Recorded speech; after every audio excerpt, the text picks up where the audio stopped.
A cold-hearted man murdered the woman who once slept beside him, then dissected her body with the precision of a surgeon. He didn't run. Instead, he held a press conference, blaming someone else. But traffic cams, a bloody fake nail, and a handwritten note exposed the truth. In a haunting prison letter to his lawyer, he wrote, "I didn't cut her because I hated her, but because she once made me love." Shiwi. If you're drawn to true crime stories filled with chilling twists and deep psychology, hit that subscribe button now so you won't miss our upcoming videos, where every truth cuts deeper than the last. On a winter morning in 1988, Toronto was wrapped in a blanket of misty cold silence.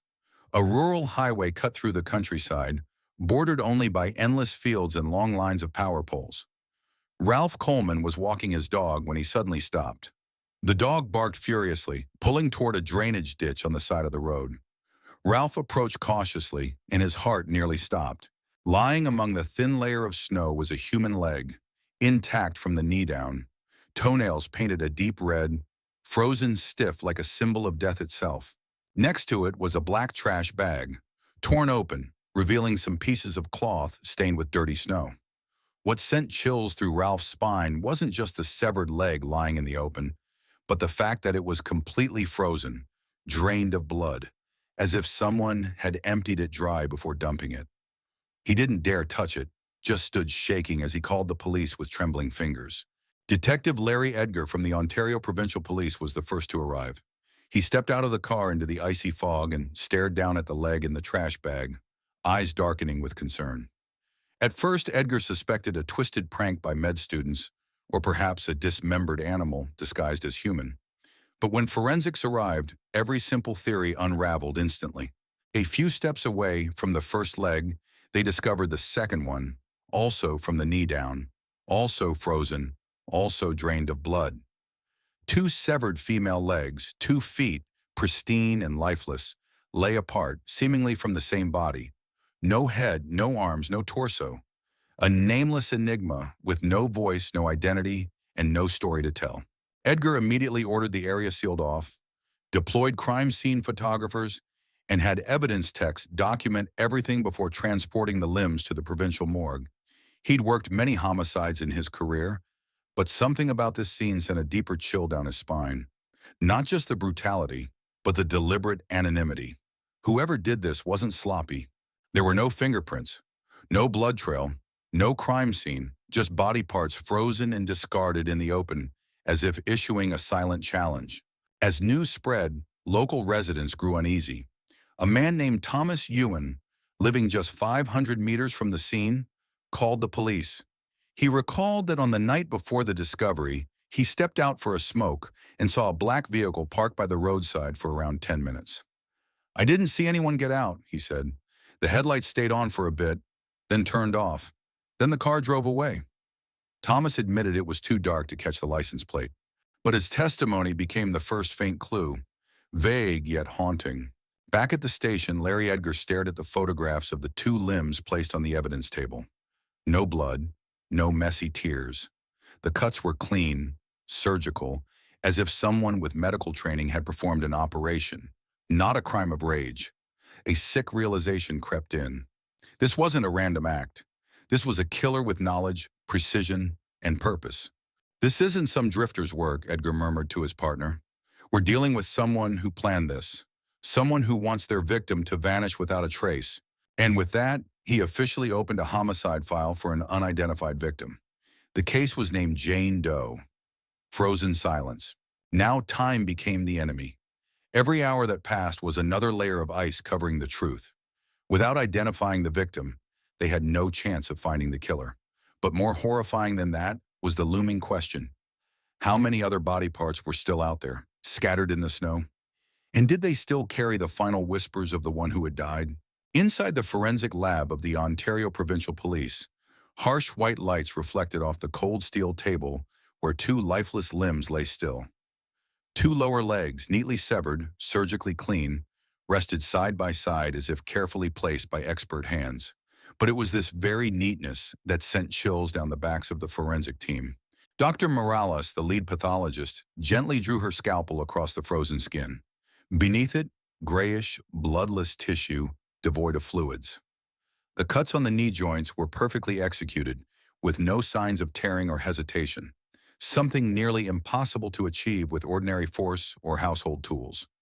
Whoever did this, she murmured, knew human anatomy like a surgeon. A deeper examination revealed something even more disturbing. The internal organs were completely removed. No blood vessels, no bruising, no signs of trauma. There was no coagulated blood at the points of separation, a clear sign that the dismemberment happened post-mortem and in a controlled environment, as if someone had prepared the body for medical analysis rather than committing a spontaneous crime. This wasn't just a killing, it was a surgical operation disguised as murder. All the investigators had were two lower limbs. No DNA, no hair, no signs of struggle, no clothing remnants intact, no tattoos, no identifying features. Even the soles of the feet yielded nothing. The toe prints had been meticulously sanded off, likely using chemicals or some extremely precise method. Detective Larry Edgar stood behind the observation glass, fists clenched. Bit by bit, hope of identifying the victim was being sliced away, just like the body itself. This wasn't an impulsive killer, Morales said flatly. This person knew exactly how to eliminate someone's identity. While the team struggled to piece together the puzzle, a block number called the precinct. The man spoke calmly, with a heavy accent and in short, clipped sentences. The man you're looking for used to work in a hospital in China. He knows how to handle bodies. His name starts with a P. Then the line went dead. No name, no number, no further detail. But the voice left a lingering sense of dread. Police immediately contacted regional hospitals, combing through records of individuals of Chinese descent who had medical backgrounds. But hundreds of names emerged. No obvious suspects. The only lead was a letter P and a chilling pattern of anatomical expertise that grew darker with each turn. One young officer, Linda Wong, fluent in Mandarin, offered to take a more direct route. She visited old cultural associations, temples, and student networks, asking subtle questions in their native tongue. At a quiet tea ceremony, an elderly woman whispered to Linda, "There was a man who lived in the South Block. Cold eyes, said very little. People said he used to do surgeries back in Guangzhou. They called him Doctor." Linda passed this to the detectives. They began narrowing their list to male immigrants from China over the last decade with incomplete or unverifiable medical histories. That's when the name Ruiwen Pan surfaced. In his immigration file, Pan had listed health sciences as his field of study at a private college in Guangdong. No official medical degree, no practice license in Canada, but records confirmed that he worked briefly as a surgical assistant in a small hospital in Shenzhen, until he abruptly resigned, citing personal reasons. Larry Edgar studied Pan's photo from the file. Cold face, blank eyes, lips sealed. Something about him reminded Edgar of men he'd seen before. Killers who treated the human body as a system to be solved, not mourned. Though no evidence directly linked him, Ruiwen Pan was placed under surveillance. Back in the lab, Dr. Morales peered through the microscope, examining the tissue. On one segment of the muscle, she discovered a fine laser incision, the type only made by high-grade surgical tools typically found in advanced labs. It was yet another sign that the killer did not belong to the world of street crime. This was a person trained to cut without error. Then came another message from the field team. "We found a faint footprint impression at the dump site. Female size. Could belong to the victim." A fragile lead, but one that brought a sliver of hope. If they could recreate the victim's image, they might finally find her name, and from there unravel the silence. But time was bleeding out, and somewhere out there the killer was still free. Possibly watching, possibly smiling, possibly preparing the next piece of the body for disposal. 3 days after the discovery of two severed female legs, the investigation entered a chilling phase. Identify the victim before time erases every trace. But all the police had were two lifeless limbs and a single faint footprint pressed into frozen dirt. In the investigation room, an enlarged image of the left leg glowed on the screen. Forensic specialists used reconstruction software to simulate the foot's anatomy: bone curvature, ankle size, arch structure. After dozens of iterations, they produced a detailed model: a female foot, size 8, common among Asian women between the ages of 20 and 35. But no matter how precise, this model had no face, no name. It was just a lifeless mold of someone who once existed. From that, Detective Larry Edgar launched a province-wide search for missing women. The team combed through databases of Asian females who had vanished within the past 6 months. 18 names emerged. But one by one, they were ruled out. Some had returned home, others had moved provinces, and a few had purposely cut ties. Not a single case matched the reconstructed footprint. The first week passed in silence. The investigation stalled. Journalists called incessantly, demanding updates. Fear spread across nearby towns. Parents refused to let their daughters walk alone. Whispers of serial killers, decapitated corpses, and even illegal organ trafficking rings began to creep into late-night conversations. By day 10, Larry Edgar stood before a wall covered in red-threaded evidence lines. He exhaled slowly. Every lead was leading to a perfect dead end. Because the killer hadn't just taken a life, he'd erased the very proof that life had ever existed. Elsewhere, on a university campus in downtown Toronto, a Chinese student named Jingyi Han happened to watch a segment about the case on TV. A short-haired sociology graduate student with wireframe glasses, Jingyi was writing her thesis on immigrant invisibility. But when she saw the simulated foot on screen, what struck her wasn't the victim, but the people who disappear without ever being named. Those who live quietly in immigrant shadows, without families, without documentation, without anyone to notice they're gone. The next morning, Jingyi went to the police precinct and offered her help. She brought with her a file listing Chinese students who had enrolled in local universities but later vanished from records, those who dropped out, stopped attending, or never showed up again. She volunteered to translate, to help search within Chinese immigrant communities in areas like Kensington, Scarborough, and Markham, regions with the densest Chinese populations in Ontario. Edgar looked at her with cautious gratitude. But Jingyi wasn't alone. She tapped into local community centers, small grocery stores in Chinatown, and evening ESL classes for Chinese women. She handed out printouts of the foot reconstruction and gently asked, "Do you know a young woman, maybe 5'2", pale skin, who used to paint her toenails deep red?" A week went by with no results. Then on day 17, in a small tailoring shop in suburban Markham, a Chinese seamstress named Mei Ling held the image and said, "I remember feet like this. There was a girl, played the violin. Very quiet. She never talked much. Took off her shoes slowly, politely. Last time I saw her was 2 months ago. Then, she never came back." Jingyi immediately recorded the testimony and passed it to Edgar. Officers arrived to investigate. On the shop's outdated security camera, footage showed a petite woman, black coat, hair tied in a bun, entering and sitting down. The image was blurry, but her body language, size, and posture matched the profile of the unknown victim. That woman, still without a name, without a confirmed identity, now had a silhouette, a habit, a trace of humanity. She was no longer just a pair of frozen legs in the snow. She had once walked, once paused to remove her shoes with grace in a quiet shop. The detectives began referring to her as Jane Doe, the musician without a name. The investigation now had a new direction. But the true name of this woman, her life, her origin, remained unanswered. And the longer it took to uncover, the more it faded into shadow. All the while, the one who took her life had yet to make a single mistake. On the 20th morning since the dismembered legs were discovered, a Chinese woman named Selena Shen walked into a Toronto police station. She sat down across from the officer, her face pale, hands clutching the hem of her coat, eyes holding a long-held fear. "My sister, she's missing," she said, her voice trembling. "Her name is Selena Shen. She's a music student, plays the violin. I haven't been able to reach her for almost 2 weeks." The name Selena Shen sent a jolt through Detective Larry Edgar's chest. This was the moment they had been waiting for. A real person, with a real name, possibly the missing piece that would connect to the unidentified legs found frozen in the snow.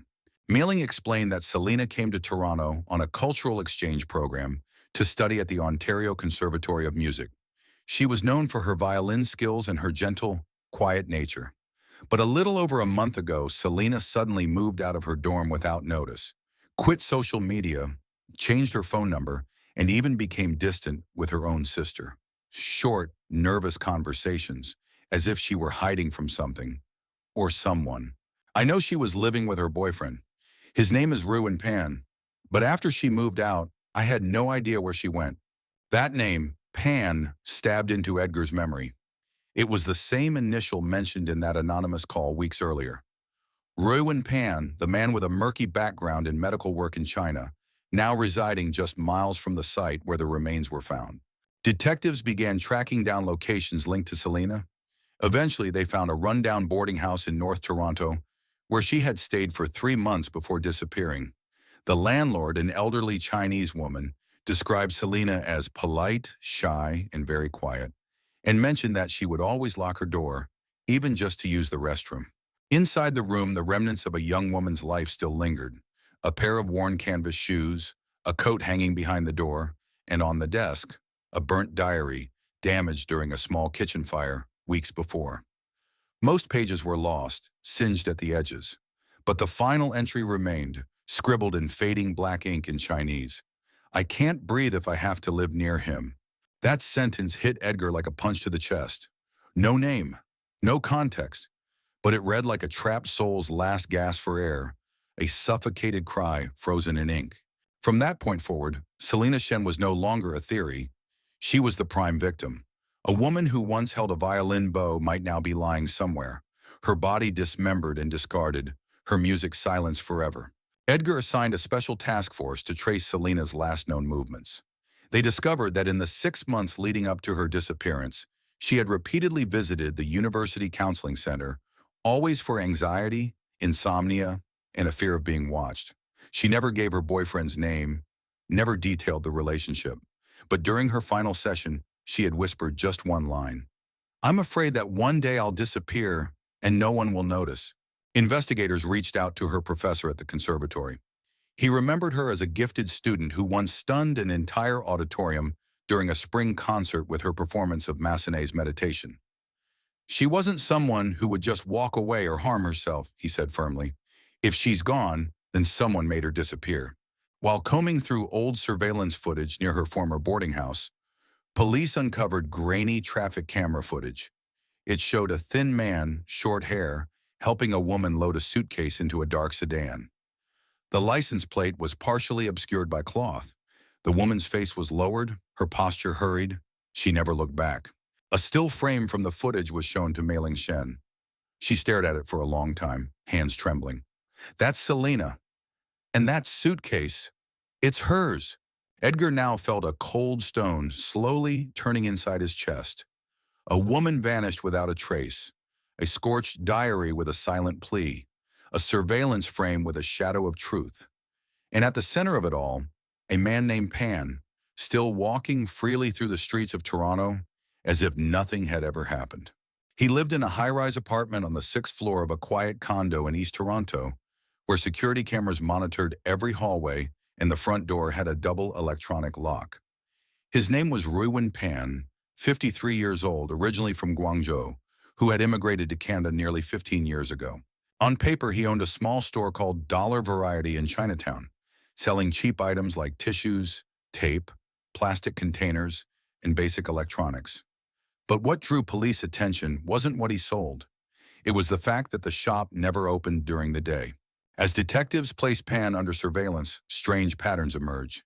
Every morning at 6 a.m., he left his apartment, heavily bundled in a coat and cap, headed to the store, and then locked it from the inside for hours. No customers, no visible transactions. By evening, he returned home carrying a gray backpack, contents unknown. A businessman so private, none of his neighbors could recall hearing him speak more than a polite greeting. Police suspected the store was a front. With a legal search warrant, they entered Pan's apartment, once shared with Selena Shen. It had been meticulously cleaned. No blood, no hair, no trace of Selena. But in the back of a floor-level closet, they found a mildewed suitcase with a broken zipper, wedged between cardboard boxes filled with Chinese medical textbooks. Inside the suitcase was a stack of old documents wrapped in a rubber band, Pan's academic records from a private medical school in Guangdong, China. His coursework included human anatomy, tissue preservation, and cryogenic blood handling. Also tucked in the bundle was a certificate never declared in his immigration file, confirming he had once worked in a transfusion unit at Shenzhen Third Hospital for 2 years. This discovery, paired with the two Chinese-style kitchen knives recovered earlier, formed a new and darker portrait. Pan wasn't just medically trained. He had lived and worked in a world where controlling the human body was routine. Detective Larry Edgar called it a turning point, but the next shock came unexpectedly. Lin Shu, a 39-year-old Chinese woman who owned a nail salon in Hamilton, contacted police after seeing Pan's photo on the news. "I used to live with him 6 years ago," she said, her voice shaking, "and I've never forgotten his eyes." Lin described Pan as respectful and educated at first, but once she moved in, his behavior changed. He controlled her entire life, her sleep schedule, who she called, even inspecting her lipstick and laundry. When she once refused to give him her phone password, he slapped her hard enough to draw blood. She never reported it because she was afraid. Pan had told her, "If you leave me, no one will ever find you." That sentence, spoken 6 years earlier, now rang out as a chilling prophecy in the death of Selena Shen. Police corroborated Lin's claims with neighbors.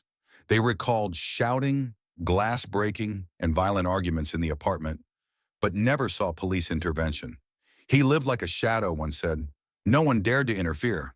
The investigation had now shifted. It was no longer about an unidentified murder victim. It was about a pattern of behavior, a man who manipulated, controlled, and possibly killed women. Ruiwen Pan, polished, soft-spoken, bespectacled, was not a harmless loner. He was a silent predator devouring vulnerable women behind locked doors. His file showed no relatives in Canada, no psychiatric history, no criminal record. But detectives began to sense something deeper. He was a man living two lives, one for the world and one buried beneath shadows and silence. Larry Edgar knew he couldn't arrest Pan on instinct. They needed proof. They needed a body. But until the full remains were found, Pan remained silent and free. On the 30th day since the dismembered legs were discovered, the Toronto Police Department held a press conference at 9 a.m.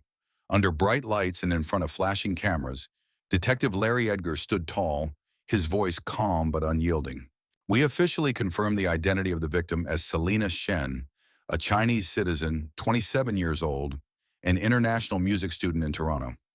All evidence points to her as the victim in this ongoing homicide investigation." But this wasn't just a statement. It was a calculated psychological trap designed over days. Deep down, Edgar believed that Ruiwen Pan was closely following the case. And when a killer hears the victim's name spoken publicly, panic or impulsive behavior often follows, and that's when the mask slips. That very night, at 11:27 p.m., a black Toyota Corolla pulled out of an apartment complex in East Toronto. Behind the wheel was Ruiwen Pan, alone, driving without headlights in the inner cabin. He steered toward a quiet corner of the city, Grenadier Pond Park, a secluded area by the lake known for its eerie stillness at night. Pan didn't know that a traffic camera mounted on a nearby lamppost at High Park BLVD captured his movement. The grainy footage showed the vehicle parked in a gravel lot near the lake for exactly 6 minutes. No pedestrians, no other cars, no visible action, just a stillness as dense as death. The following morning, Edgar's team reviewed the footage. They rushed to Grenadier Pond. The lake was still, reflecting the dull gray of a freezing sky. Near the shoreline, officers spotted fresh tire tracks in the soft mud, and just 4 meters away, a long drag mark in the grass, as if something heavy had been pulled toward the water. A lake dive team was deployed. Steel grapples, sonar scanners, and magnetic sweepers scoured the lakebed. After 2 hours, divers surfaced holding a large black trash bag, sealed tightly with 3 layers of industrial tape. The bag was rushed to the forensic center. In a room full of silent investigators, the tape was cut, layer by layer. Inside was a torso, dismembered and partially decomposed. But this time, hidden deep within the pants pocket, the team discovered a blood-soaked slip of paper, still legible despite the water damage. Scrawled in faint Chinese characters were the words, "If someone finds me, please return me to my sister." Though Selena Shen had been robbed of her voice, she had still found a way to speak. Detective Edgar clutched the note, moved. It felt like the girl had left behind a final cry for recognition, a plea not to be erased. It was now undeniable. This was not a suicide, nor a voluntary disappearance. It was a cold, calculated murder, carried out with methodical cruelty. That afternoon, police summoned Ruiwen Pan for questioning. He arrived at the precinct dressed in crisp black, face emotionless, eyes void of expression. When informed that more of Selena's body had been recovered, he replied flatly, "I don't know anything about that." But the game had changed. Now the police had physical evidence, surveillance footage, tire tracks matching Pan's vehicle, and most importantly, a moment of panic triggered by the public release of Selena's name. For weeks he had been meticulous, but within 12 hours of the press conference, he had led them straight to the next body part. Inside the interrogation room, Edgar said little. He simply slid a photograph across the table, a still image of the black trash bag pulled from the lake. Pan didn't speak, but his eyes, those eyes Lin Shu had once feared, wavered for the first time. After retrieving the black bag containing part of Selena's torso, the dive team continued sweeping the depths of Grenadier Pond. The lake was divided into search grids, each section meticulously combed under the freezing black water. No one expected that the next discovery wouldn't be another body part, but the murder weapon itself. At 4:15 p.m. the following afternoon, divers surfaced with a tightly wrapped plastic bag, sealed in 2 layers of worn raincoats. Back at the forensic lab, silence fell as the outer layers were carefully peeled away. Inside were 5 Chinese-style kitchen knives, large cleavers with broad steel blades and dark wooden handles. The blades showed rust marks and fine abrasions, evidence of time spent underwater. These were no ordinary kitchen tools. They weren't restaurant-grade or mass-produced in Western markets. These were traditional butchering knives, commonly used in Chinese open-air markets for precision cutting of bone and flesh. But what truly caught the investigators' attention? One of them bore a partial fingerprint. Though the water had degraded most traces, silver nitrate fuming revealed a faint print on the wooden handle, still legible enough for analysis. When matched, it showed a direct hit. Ruiwen Pan. Detective Larry Edgar stood over the report in grim silence. In all his years, there were few pieces of evidence more damning than a suspect's fingerprint on the weapon that tore a body apart. But still, they needed more. Something irrefutable. Something the defense couldn't spin. Forensic experts examined the micro-indents on the blades under an electron microscope. On one of the knives, they found a distinctive notch, a small dent along the blade's edge. Further analysis showed that the curve and depth of this indentation perfectly matched the fracture pattern on Selena Shen's leg bone. The forensic report read, "Probability that blade damage corresponds to bone trauma on victim, 99.6%. There was no blood left on the blades, too much time submerged. But the forensic team didn't stop there. They probed every groove between handle and blade, every crack that might have preserved a trace. And then in the third knife, nestled between the hilt and the steel joint, they discovered something almost invisible, a broken red acrylic fingernail jammed into the crevice. It had a trace of dried blood clinging to it, barely visible, but enough. DNA testing took 48 hours. The result, a perfect match to Selena Shen. There was no longer any doubt, no more plausible deniability. Ruiwen Pan had held these knives, and these knives had touched Selena's body, slicing it apart with mechanical detachment. Larry Edgar closed the file with a cold certainty. This is a truth stabbed through 5 blades, and she, Selena, took every cut. The knives were preserved in a cold evidence chamber. Under forensic lighting, the blades lay in a sterile tray, gleaming and aligned, instruments of death now turned into keys of justice. With them, the team prepared to request a formal arrest warrant. But before they made the move, they took one final step, reconstructing the full timeline and geography of Pan's actions on the night of the disposal. Using digital mapping and traffic camera data, they recreated every detail, the exact route, stop duration, shoreline approach, and wind direction. Frame by frame, the horror came into focus. A man, trained in anatomy, familiar with the victim, known for violent control, disassembled a body, delivered it to a lake, and returned home as if nothing had happened. But he had made mistakes. He left behind a fingerprint. He left behind a dented blade. And most haunting of all, Selena had left behind her red nail, perhaps torn off in a final desperate moment, a fragment of her lodged in steel, refusing to sink. On March 17th, just as police were preparing the final case file for prosecution, something unexpected happened. Ruiwen Pan held a press conference. At exactly 2 p.m., inside a small hotel conference room near downtown Toronto, he appeared in a gray suit and navy tie, his face blank, his eyes unreadable. He didn't cry. He didn't get angry. He sat upright, hands folded neatly on the table, and delivered his statement with unnerving calm. I did not kill Selena Shen. This is all a misunderstanding. The person who should be investigated is Professor Robert Pfizer. The name sent a ripple through the room. Robert Pfizer was a music professor at the Ontario Conservatory, one of Selena's instructors, over 2 semesters. Pan continued, Selena once told me this professor was following her, pressuring her. He even came to her residence once. Maybe she was running from him. Maybe he's the one who hurt her. And then he ended with a calculated pivot. I was the only one trying to protect her, and now I'm being cast as the villain. Detective Larry Edgar, watching the conference remotely, didn't flinch. He recognized the move. This was classic predator psychology. Manipulate the narrative, wear the mask of the misunderstood, and weaponize public doubt. But back at headquarters, the digital forensics team had already begun analyzing Pan's seized phone.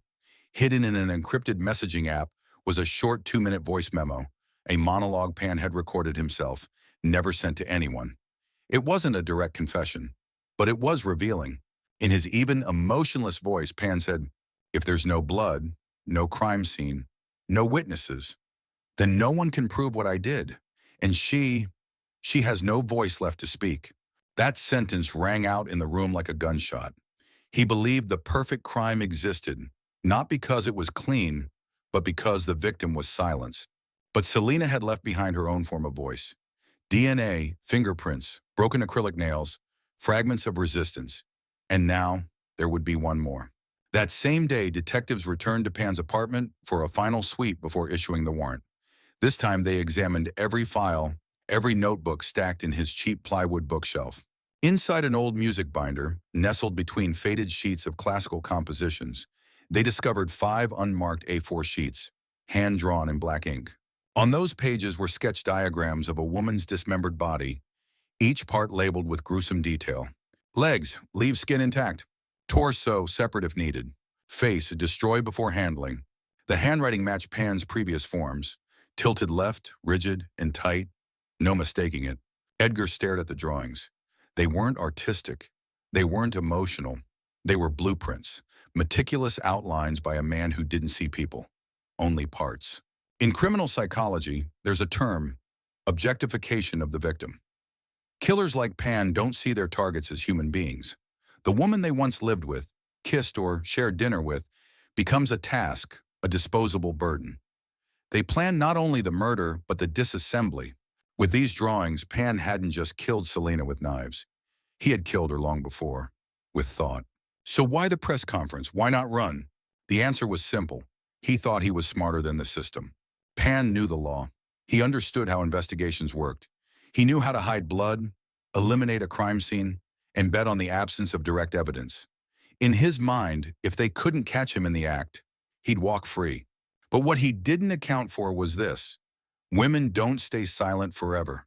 Selena had left behind a trail, blood on a fake nail, DNA on tape, bruises on bone, and now even the killer's own hand-drawn maps of her body, hidden in plain sight, had betrayed him. On March 19th, the official arrest warrant was signed. Ruiwen Pan, the same man who'd spoken so confidently at a press conference 2 days prior, was handcuffed inside his apartment at 5:01 a.m.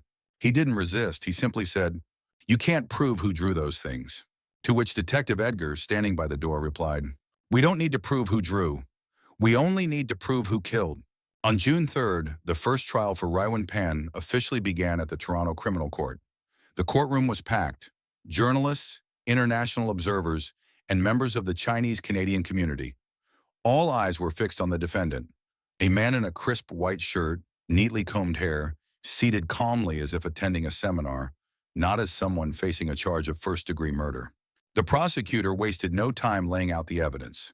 The dismembered torso in a suitcase, The incriminating voice recording, the fingerprint on the knife, the blood-stained acrylic nail matched to the victim. The most chilling piece, hand-drawn anatomical sketches with numbered limbs. Proof this wasn't a moment of rage, but a calculated act. Pan's defense attorney leaned on one single argument: no eyewitnesses, no CCTV showing the murder, and no complete body. There was room for doubt. They even floated a theory. Pan may have only cleaned up after an accidental death, but no one in the room could forget Pan's cold, deliberate voice on that recording. If there's no blood, no scene, no witnesses, then no one can prove what I did. He understood how to erase traces, but he hadn't learned how to erase the grief in the eyes of Selena Shen's family, sitting quietly in the back row. In the second session, Selena's sister, Shen, took the stand. She didn't cry. She simply held up a photo of her sister and said, "Selena dreamed of offering free violin classes to immigrant children. She believed a child who learns music will never learn violence. But the one who killed her was the man she once trusted to hold her." A silence fell over the courtroom, heavier than any outburst. The third and final session concluded after 4 hours. The jury deliberated for just 47 minutes before returning their unanimous decision. Ruiwen Pan was guilty of first-degree murder. The judge delivered the sentence in a tone as sharp as the evidence. Given the overwhelming proof, this court sentences Ruiwen Pan to life imprisonment without parole. This is the punishment for killing with premeditation, with cold intent, and without remorse. Pan stood motionless. No objection, no bowed head, no tears. He leaned toward his lawyer and whispered something inaudible, then rose to be escorted away. A journalist would later write, "His eyes weren't those of an innocent man. They were the eyes of someone who lost a chess match, but still believed he'd played the smarter move." A week later, Pan's lawyer received a handwritten letter from prison, sent from the segregation unit at Millhaven Institution. It wasn't a confession, nor an appeal. It was something more disturbing, a personal manifesto. "I didn't cut her because I hated her. I cut her because she once made me love. She took the last weak part of me, trust. And when there's nothing left to trust, I had to make her silent." The letter was never filed into public record, but it was shared with the prosecution. Everyone understood the implication. Though Pan had never asked for clemency, never admitted guilt, this was his confession, delivered in the twisted language of control. He didn't kill Selena in a fit of rage. He killed her because he couldn't stand that a woman might leave him, might stay silent, might choose a life without him. To Pan, love was never about sharing, it was about possession. And when possession failed, he chose destruction. After the trial, the Chinese community in Toronto held a candlelight vigil for Selena Shen at Harbourfront Park. Her classmates played Meditation on the violin, the same piece she once performed in her sophomore year. As the sun dipped into the water, her music drifted softly through the wind, a final goodbye. No one mentioned Pan that night. No one wanted his name to stain the space left behind by the woman he had tried to erase. Selena, though robbed of her voice, identity, and body, left behind one last composition. And inside the final case file, beneath the DNA reports, voice transcripts, sketches, and fingerprints, Detective Larry Edgar added one handwritten line: "Justice does not come from confession. It comes from ensuring the dead are never forgotten."